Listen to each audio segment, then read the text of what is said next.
चंदगड तालुक्यातल्या बागिलगे येथील रवळनाथ बाल हरिपाठ मंडळाने पटकावला प्रथम क्रमांक।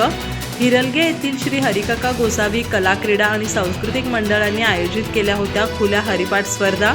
पाहुयात बागिलगे संघाच्या उत्कृष्ट सादरीकरणाची एक झलक। गडिंग्लज तालुक्यातील हिरलगे येथे श्री हरिकाका गोसावी कला क्रीडा आणि सांस्कृतिक मंडळाने आयोजित केलेल्या भव्य खुल्या हरिपाठ स्पर्धेत बागिलगे तालुका चंदगड येथील रवळनाथ बाल हरिपाठ मंडळाने प्रथम क्रमांक पटकावला। त्यांना 11,111 रुपयांचं रोख पारितोषिक देण्यात आलं। पाहुयात एकूण 16 संघांनी सहभाग घेतलेल्या या स्पर्धेत उत्कृष्ट ठरलेल्या बागिलगे संघाच्या सादरीकरणाची एक झलक।